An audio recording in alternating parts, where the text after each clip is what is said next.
Okay, let's grab the apple pie crust bottom out of the fridge. It's had a few minutes to set up now, so that's going to be a little bit more durable. We can work with it. We can put the apple filling in it with a little more confidence. I'm going to take a pair of scissors and trim the edge just a little bit, wherever I think it's a little bit too long. I want a little bit hanging over. That doesn't bug me. And you don't want to trim too much, but if there's a lot of excess, it's going to get in the way as you're trying to put that top crust on there. Okay, so that's ready to go.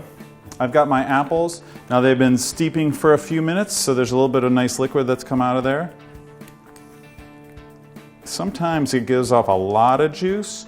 I'll hold back a little bit of that juice just because the final pie might get a little bit runny. But that looks about right. It's a mound of apples. Looks really good. Now, let's go and get that second crust out of the fridge and top it and then finish with a little decorative edge. So at this point, you can really handle this crust okay. You could roll it up if you're a little bit afraid, but you're gonna do okay. Don't worry about that crack, it'll be fine. Don't get nervous about it. I'm going to trim a little bit if I see any really long pieces, but this is pretty nice. So what I'm going to do is start tucking this under. You tuck the top crust underneath the bottom crust, and I'm sealing it. I am pinching it a little bit with my fingers. Tucking it under, it seals the side, and then I'm going to crimp the edge for a little decorative edge on this pie. And you'll get this. It's really, really easy. And at this point, I just want to round it a little bit, make sure my filling is all nice and tight. I'm going to get a little bit of flour on my hands, and I'm just going to make this basic motion. Boop, boop, boop, all around the pie. It's really simple. The more you do it, the easier it becomes. If it starts sticking, just give yourself a little bit more flour.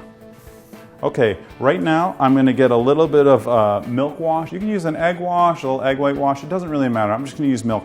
You need to put something sort of liquidy on top of the pie so the sugar will stick to it, and also the fat in the milk or the eggs is going to give the pie a rich dark brown color. So milk is fine.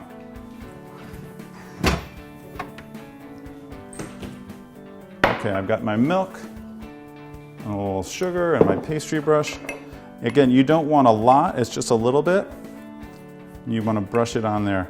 But you want to try to avoid as big puddles of milk. That's not what you're going for. It's just a really thin layer.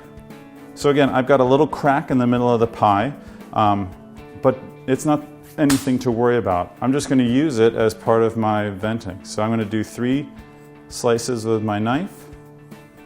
All right, that pie is ready to go. We're going to stick it in the oven. It's going to bake for a long time and just let it do its thing. It'll darken and you'll see some bubbles forming in the vents, and that's how you know it's going to be done. But let's stick it in the oven and we'll look at that in a few minutes.